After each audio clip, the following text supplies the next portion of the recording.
There is a kind of strength that does not announce itself. It does not raise its voice, does not rush to explain, does not feel the need to win. It simply remains still. In a world that constantly urges you to speak, react, clarify, defend, and prove, silence can feel uncomfortable, even threatening. Yet Zen has always taught that silence is not emptiness. Silence is presence. Silence is restraint guided by wisdom rather than fear. Most people believe silence means weakness. They associate it with losing ground, being misunderstood, or allowing others to dominate the narrative. But this belief comes from a mind that equates worth with visibility. Zen offers a different understanding. Silence, when chosen consciously, is not submission. It is discernment. It is knowing when words would add clarity and when they would only add noise. From childhood, we are trained to respond. Asked a question, we answer. Challenged, we defend. Accused, we explain. Over time, this reflex becomes automatic. The moment tension arises, the body tightens and the mouth opens. Words spill out before understanding has time to form. And often those words do not resolve anything. They escalate, entangle, and exhaust. Zen practice begins with observing this impulse. Not suppressing it, not judging it, but seeing it clearly. The urge to speak is often not about truth. It is about discomfort. Silence asks us to sit with that discomfort instead of escaping it through reaction. There is a story of a Zen master who was once publicly insulted by a traveler seeking to provoke him. The man hurled accusations, questioned his wisdom, mocked his teachings. The master listened quietly without interruption. When the traveler finally ran out of words, frustrated by the lack of response, he asked why the master remained silent. The master replied calmly, "When someone gives you a gift and you do not accept it, who does the gift belong to?" The traveler had no answer. The silence had already spoken. This story is not about enduring abuse. It is about recognizing when engagement would only deepen confusion. Silence, in such moments, protects clarity. It keeps your inner space clean. Many conflicts do not begin because of opposing truths, but because of opposing egos. Each side wants to be heard, validated, confirmed. Words become weapons. Silence disarms not by retreating, but by refusing to participate in unnecessary struggle. Staying silent does not mean suppressing your voice forever. Zen does not advocate muteness. It advocates timing. There is a profound difference between silence born of fear and silence born of awareness. One shrinks you. The other steadies you. The challenge is learning to tell the difference. Often, when you feel the urge to speak, it is because something inside you feels threatened. Your identity, your image, your position. Silence in these moments can feel like erasure, but Zen teaches that identity itself is fluid. The self you are trying to protect is already changing. Fighting for it through words only tightens suffering. Silence allows space, and space allows perspective. There are moments when explanation is useless because the listener is not listening.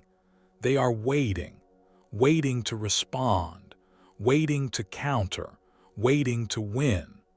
Words offered in such moments do not land. They bounce back distorted. Silence reveals this truth quickly. You may have noticed that some arguments never resolve no matter how carefully you explain yourself. Each explanation invites another misunderstanding. Each clarification demands another defense. This is not a communication problem. It is an awareness problem.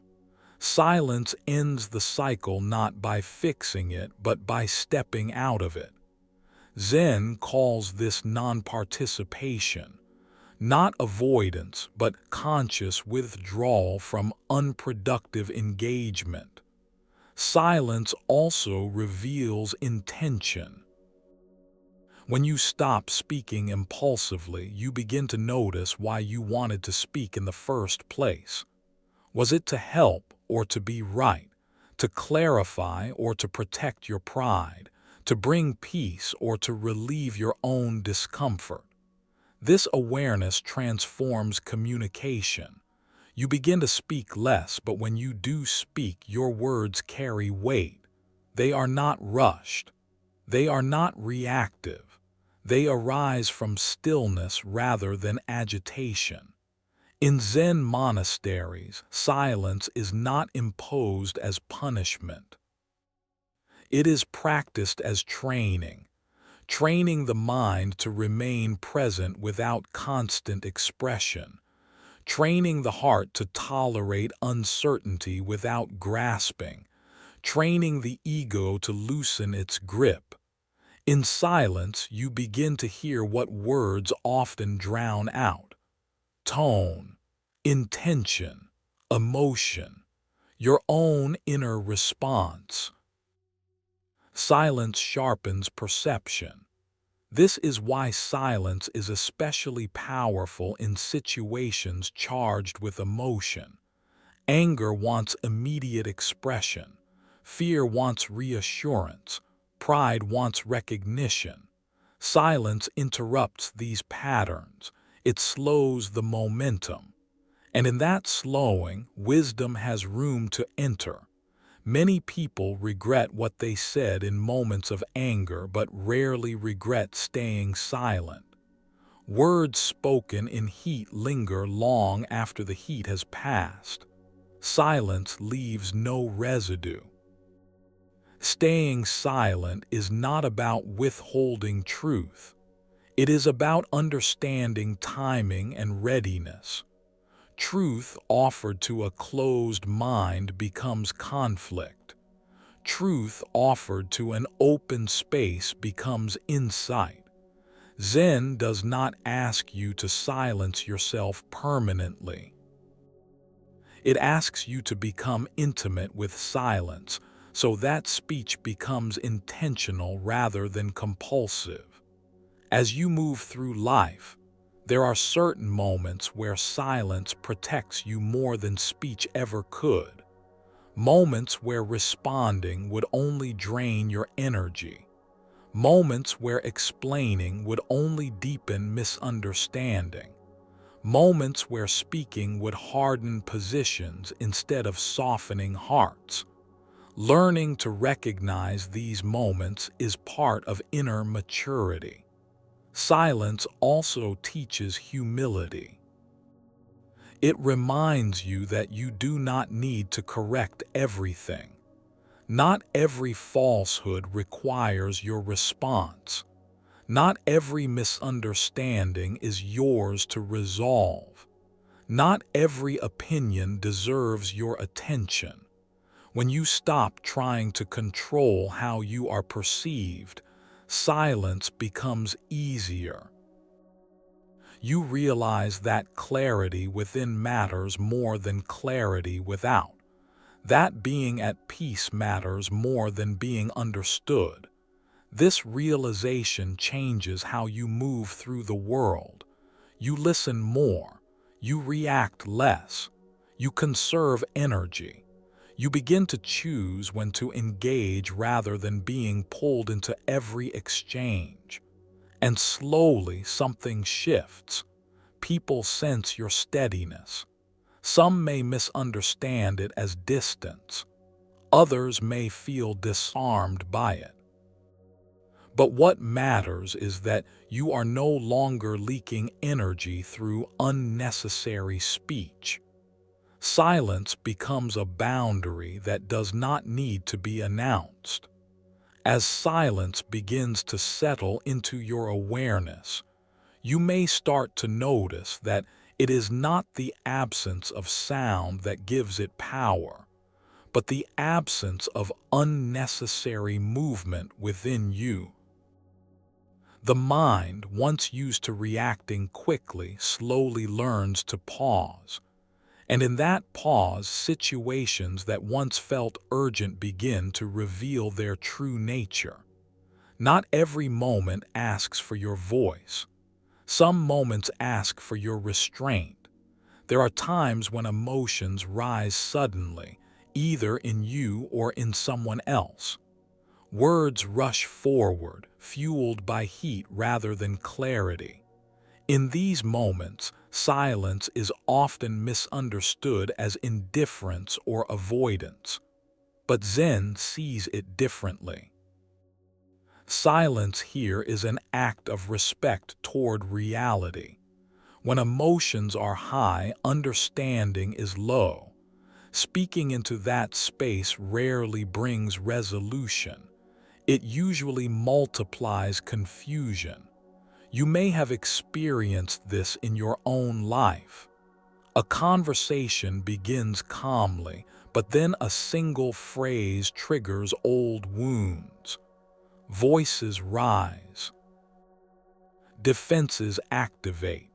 Each person is no longer responding to what is being said, but to what is being felt. In such moments, words lose their precision. They become blunt instruments incapable of nuance. Silence, however, retains clarity. It allows the emotional wave to crest and fall without adding more force to it. Zen teaches that emotions are like weather patterns. They pass when not fed. Speaking in the midst of emotional turbulence often feeds the storm. Silence lets it move through. This does not mean suppressing your feelings. Suppression hardens them. Silence simply postpones expression until awareness returns. It gives emotions time to soften so that when words eventually arise, they come from understanding rather than reactivity. There is a Zen story of two monks traveling together. They came across a woman unable to cross a river.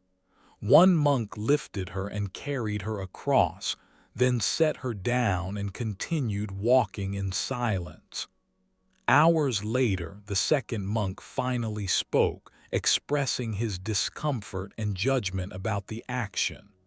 The first monk listened quietly and replied, "I put her down at the river. You are still carrying her." This story is often told about attachment, but it also speaks to silence. The first monk did not argue. He did not justify himself immediately. He waited until the right moment, when the other monk's agitation revealed itself fully. Then a single sentence was enough. Silence can prevent you from carrying unnecessary burdens. When you respond immediately, you often take on emotions that are not yours to hold. Someone else's anger, confusion, or insecurity becomes something you feel responsible to fix or defend against. Silence breaks this habit. It reminds you that not everything directed at you requires your involvement. There are also moments when silence protects your dignity. When faced with provocation, mockery, or subtle disrespect, the instinct is to push back, to prove worth, to correct perception. But Zen asks a deeper question. What would responding actually give you? Would it bring clarity or simply temporary relief for the ego? Often, responding to provocation places you on the same level as the provoker. Silence, on the other hand, removes you from the game entirely. It denies the other person the reaction they seek, and without that reaction, the provocation loses its power. This kind of silence is not passive. It is deliberate. It is the silence of someone who knows their worth does not require constant defense. There are moments when people speak not to understand, but to be seen. They may exaggerate, criticize, or dramatize in order to draw attention. Responding in these moments can unintentionally reinforce the behavior. Silence does not reward it. It lets it exhaust itself. Zen does not teach confrontation as the default path to truth. It teaches discernment. Some truths ripen only when given time. Silence creates that time. Another situation where silence becomes essential is when you are tempted to speak from comparison. When someone else's success, choices, or opinions stir insecurity within you, words often emerge as subtle competition, justification, or dismissal. Speaking from this place rarely feels clean afterward. Silence allows you to notice the comparison without acting on it. It reveals that the discomfort is internal, not caused by the other person. In silence, comparison loses momentum. You return to your own path. You remember that life is not a race with a shared finish line, but a series of individual journeys unfolding at different rhythms. Zen often emphasizes the importance of right speech, which includes knowing when not to speak. Words spoken from envy, fear, or self-doubt carry that energy forward. Silence interrupts the cycle. It gives you the chance to recenter before engaging. There are also moments when silence protects truth itself. When words are shared too early, too freely, or with those who are not ready, they can be misunderstood or misused. Not every insight needs immediate expression. Some understanding needs to deepen before it can be shared without distortion. This is especially true of personal growth.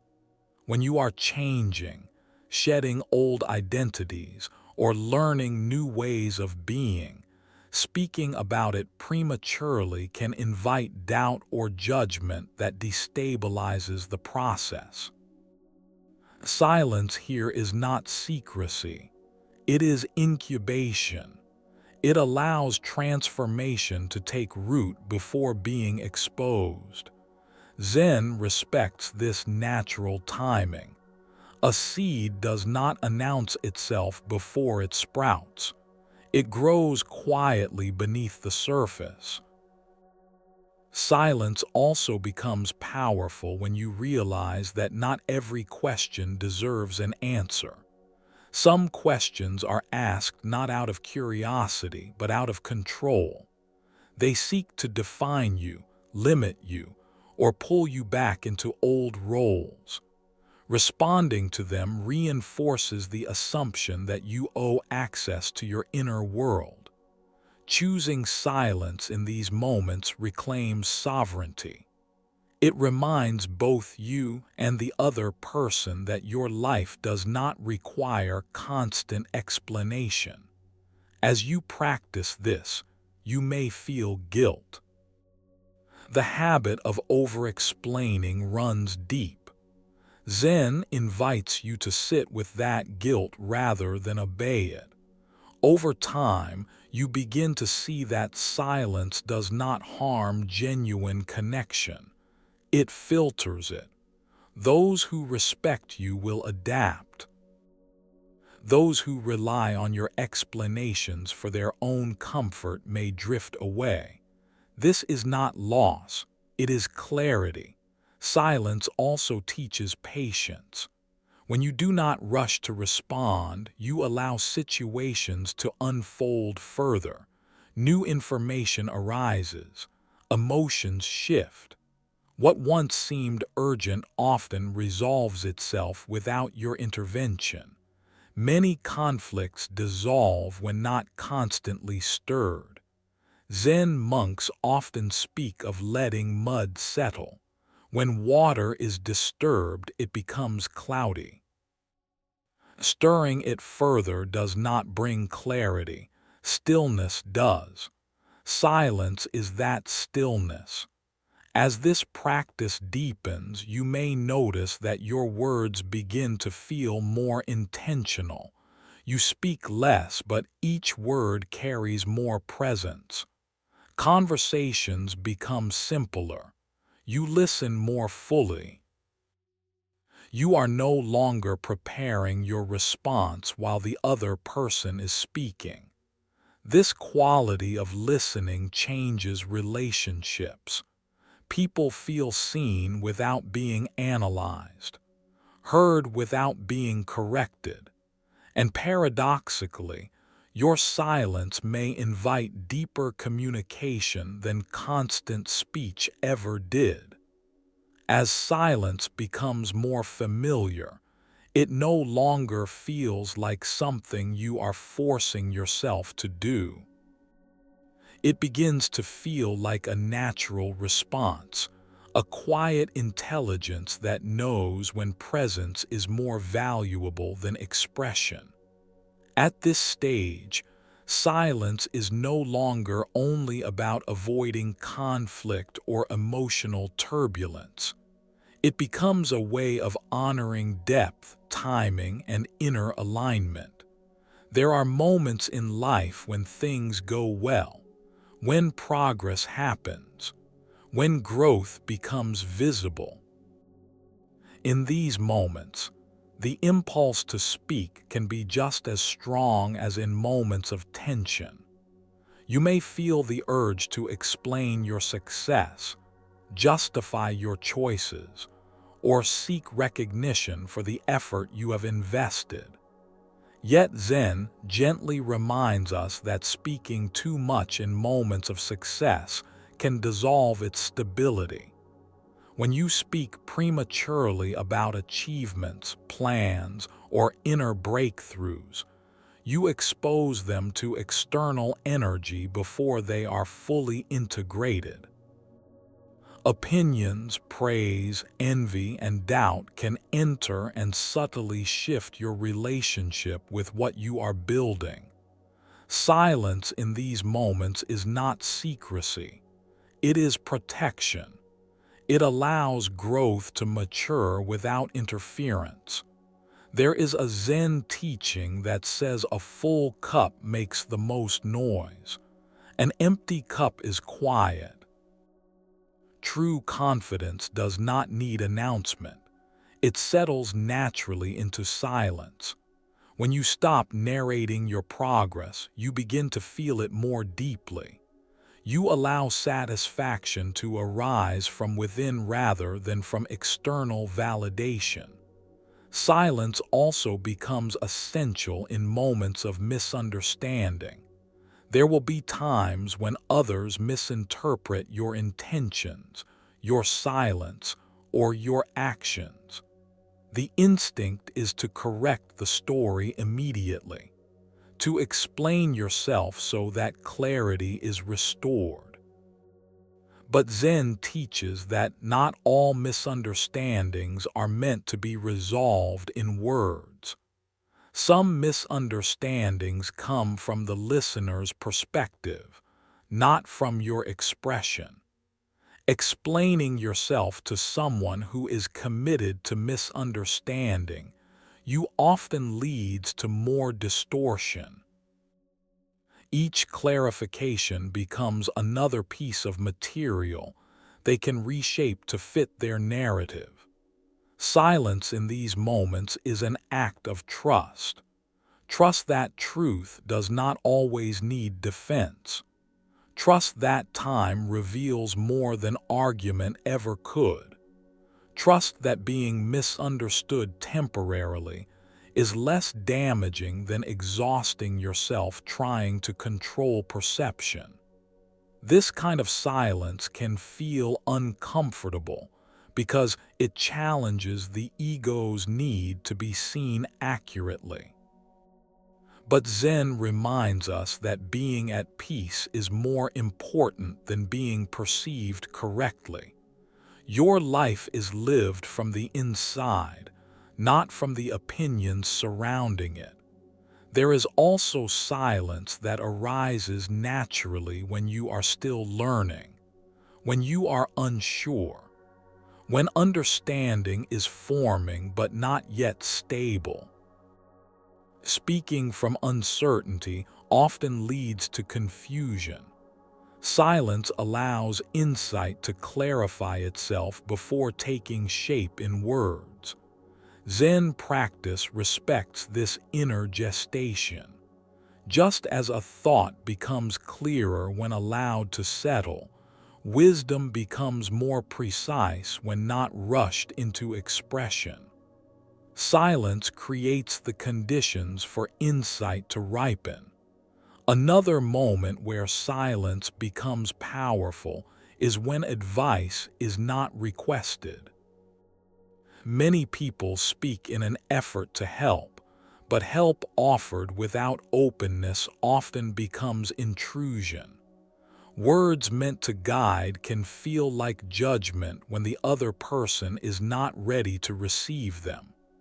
Zen teaches that true compassion includes restraint. Knowing when to speak is inseparable from knowing when to remain silent. Silence here honors the other person's autonomy. It trusts their capacity to learn in their own time. This kind of silence does not come from withdrawal, it comes from respect. It recognizes that growth cannot be forced through words. It unfolds through experience.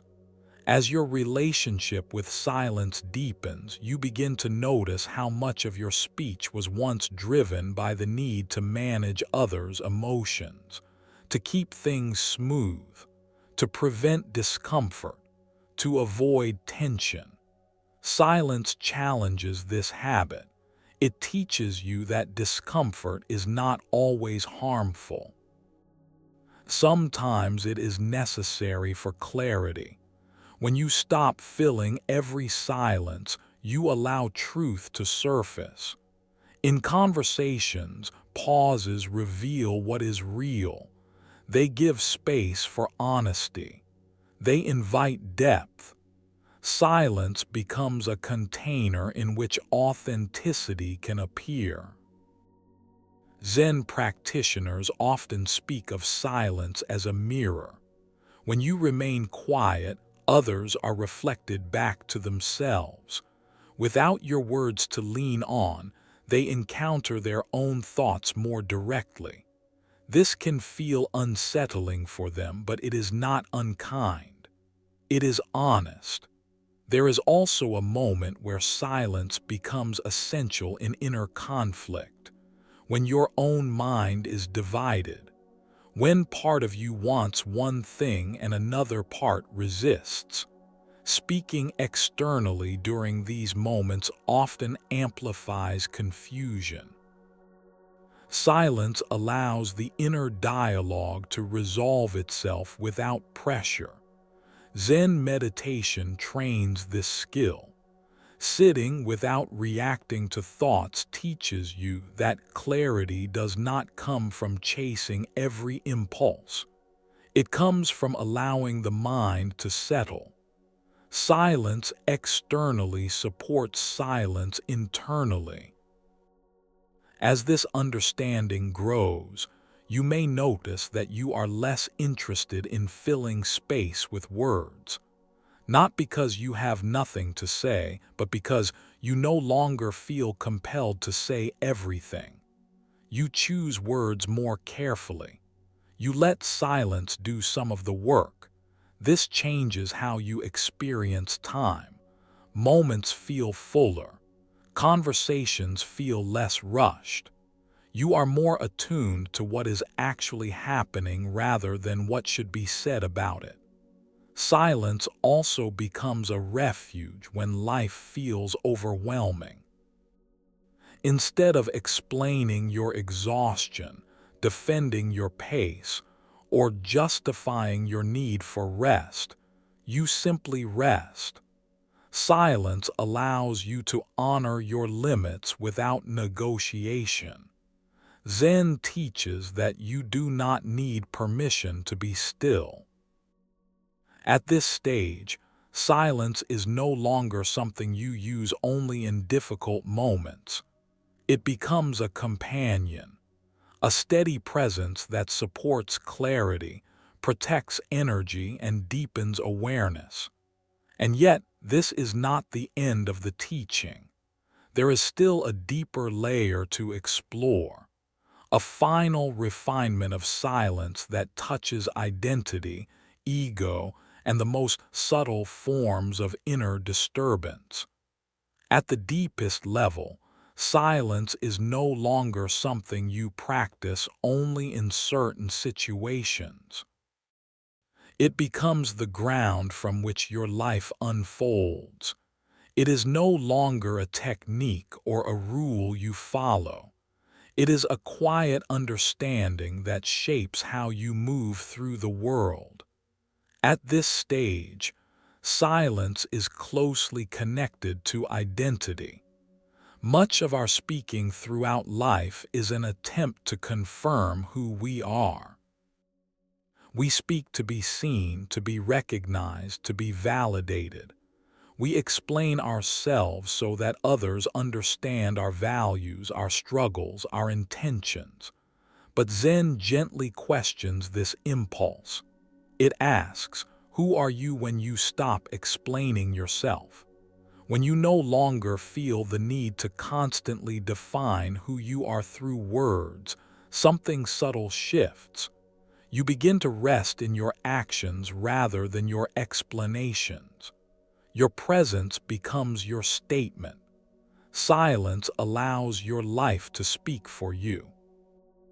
There are moments when others will project their expectations onto you. They may label you, misunderstand you, or place you into roles that no longer fit. The instinct is to correct them, to defend your evolving identity. But Zen teaches that identity is fluid, not fixed. Trying to control how others see you often traps you in an image you are already outgrowing. Silence here is an act of freedom. It allows you to continue becoming without resistance. It lets others hold their perceptions while you move quietly beyond them. This is one of the most challenging forms of silence because it touches the ego directly. The ego wants recognition. It wants acknowledgement. It wants to be understood. But Zen reminds us that true understanding arises inwardly, not externally. When you understand yourself deeply, the need to be understood by everyone else begins to dissolve. Another situation where deep silence becomes essential is when you encounter disrespect or dismissal that is rooted in ignorance rather than malice. Not every slight deserves a response. Not every comment requires correction. When you respond to every small disturbance, you give it power over your inner state. Silence in these moments is not submission. It is discernment. It is knowing that your energy is valuable and does not need to be spent on every passing impulse. Zen teaches that strength is not loud. It is steady. There is a story often shared in Zen circles about a monk who was repeatedly insulted by a traveler. The traveler hurled accusations, mockery, and harsh words, growing louder with each moment of silence from the monk. Finally, frustrated, the traveler demanded to know why the monk did not respond.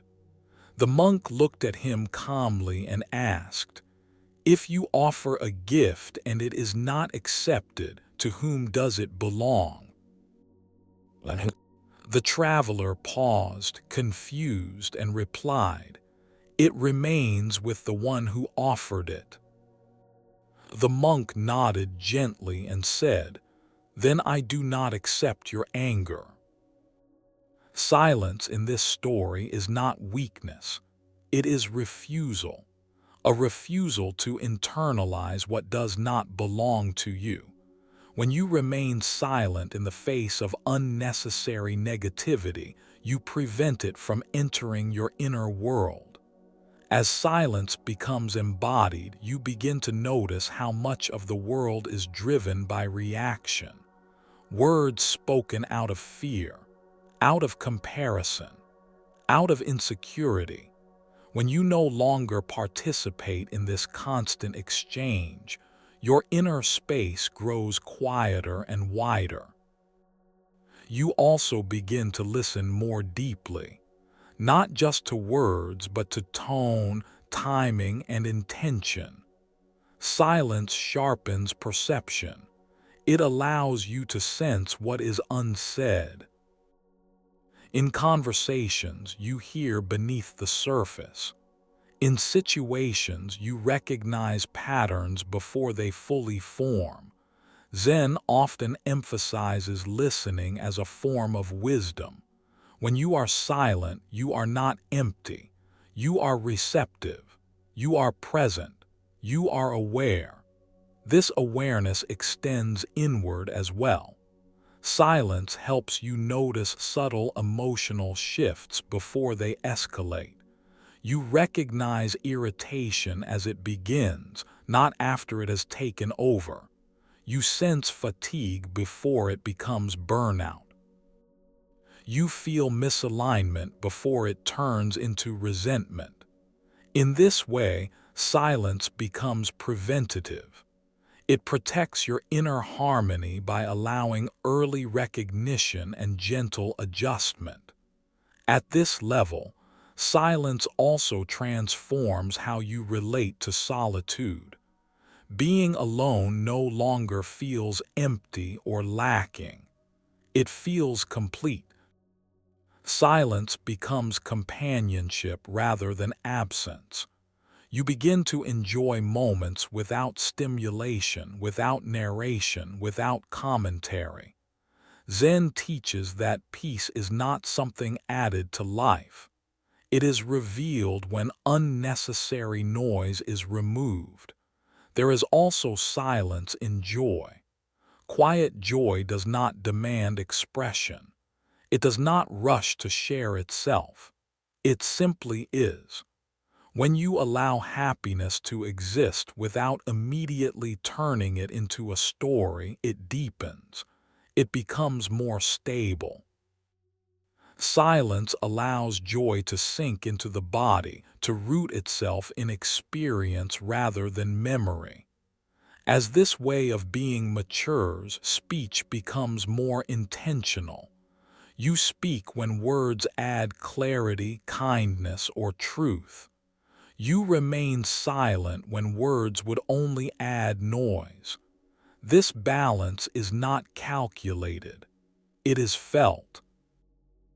Zen does not reject speech, it refines it. Silence gives words weight. When you speak less, what you say carries more presence. Ultimately, silence leads you back to yourself, to the part of you that exists before thought, before identity, before opinion. In this space, there is no need to defend, explain, or impress. There is only being, and from this being, life flows more naturally. Actions align. Relationships simplify. Inner conflict softens. Silence, then, is not an escape from life. It is a deeper entry into it, a way of living that honors awareness over reaction, presence over performance, and truth over noise. When you learn to stay silent in the moments that matter, you do not lose your voice. You discover it.